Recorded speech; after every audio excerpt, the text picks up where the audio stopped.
Oke, kita langsung mulai aja ya. Hari ini kita bakal ngebongkar sebuah cerita perang yang super dramatis antara Amerika Serikat dan Iran yang sempat viral banget.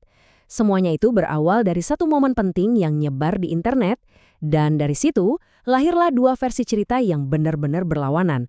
Yuk kita telusuri bareng-bareng. Nah, ini dia nih biang keladinya. Sebuah video yang katanya nunjukin interogasi seorang pilot Amerika. Dari cuplikan singkat inilah, dua narasi besar yang saling bertabrakan dimulai. Masing-masing punya ceritanya sendiri tentang apa sih yang sebenarnya terjadi. Oke, kita mulai dari cerita yang pertama, versi Amerika. Menurut sumber yang kita analisis ini tuh kisah soal kepahlawanan, keberanian, dan sebuah misi penyelamatan yang sukses besar. Jadi menurut sumber ini, pernyataan resmi dari pihak Amerika itu ngegambarin sebuah penyelamatan yang dramatis banget dan berhasil. Ada seorang pilot yang jatuh, digambarin sebagai pahlawan tangguh yang sukses dievakuasi dari situasi yang hampir mustahil. Jadi, intinya begini. Ada jet yang jatuh, pilotnya selamat, terus ada operasi penyelamatan gede-gedean yang berhasil bawa dia pulang. Gambarannya jelas banget, sebuah kemenangan mutlak. Tapi, apa iya ceritanya sesederhana itu? Sekarang kita putar balik ceritanya 180 derajat. Iran punya versi yang, wah, beda banget. Kalau narasi Amerika itu tentang kesuksesan, versi Iran ini justru tentang kegagalan total. Coba deh perhatiin pilihan katanya. Kegagalan total. Pejabat Iran pakai frasa ini buat ngegambarin peristiwa yang sama persis dengan yang disebut Amerika sebagai kemenangan. Kontrasnya tajam banget kan? Klaim balasan dari Iran ini jauh lebih suram. Mereka nggak cuma bilang misinya gagal, tapi mereka juga klaim udah ngancurin lebih banyak lagi peralatan militer Amerika, termasuk satu pesawat angkut raksasa dan 2 helikopter. Wah, taruhannya jadi jauh lebih tinggi. Dan disinilah kita bisa lihat inti masalahnya kalau kita jejerin begini, kepahlawanan lawan penghinaan, sukses lawan gagal. Gimana bisa dua cerita yang beda banget ini datang dari insiden yang sama? Coba kita lihat buktinya. Tentu aja, kalau klaimnya seheboh ini, butuh bukti kan? Nah, sekarang kita masuk ke pertarungan selanjutnya, perang bukti. Mari kita lihat apa yang dikasih sama masing-masing pihak buat ngeyakinin dunia. Pertanyaan ini penting banget. Sumber yang kita analisis ini nunjukin ada sesuatu yang aneh dari narasinya Amerika. Kejanggalannya itu bukan dari apa yang mereka katakan, tapi justru dari apa yang mereka nggak katakan. Nah, ini dia poinnya. Menurut sumber ini, Amerika tuh biasanya kalau operasi militernya sukses, mereka bakal pamer. Foto dan video bakal dirilis cepat-cepat.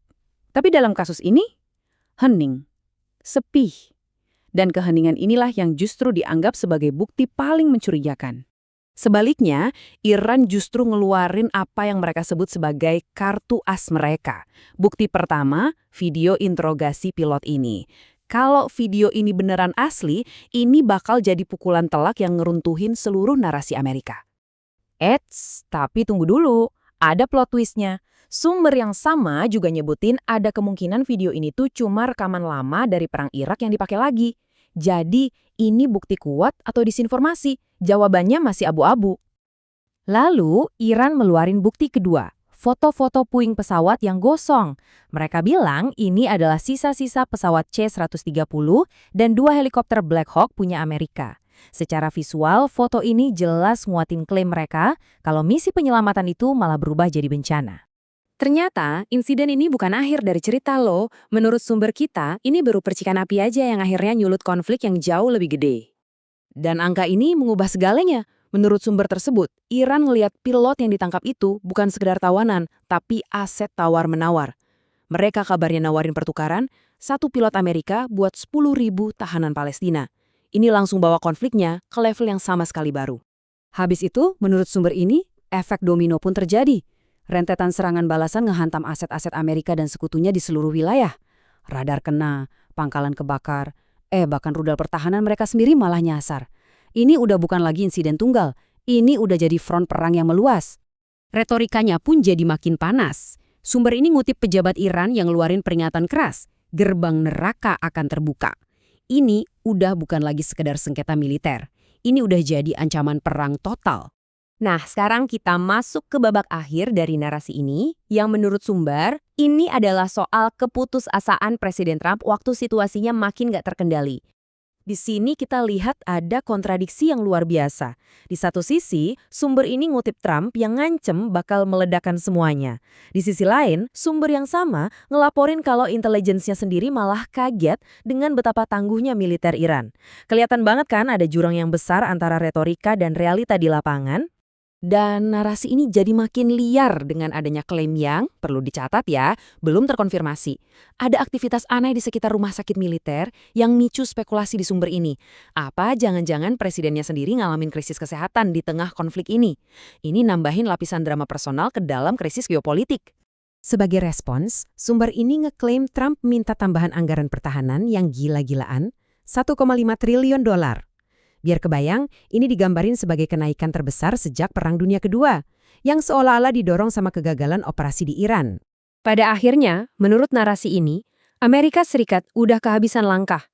Kayak main catur, Iran dilaporkan nolak semua tawaran gencatan senjata dan ngeklaim kontrol permanen atas Selat Hormuz. Posisi Amerika digambarin dalam posisi skakmat. Dan kita tutup penelusuran ini dengan pertanyaan provokatif dari sumber itu sendiri. Sebuah pertanyaan yang rangkum seluruh narasi yang udah kita bedah.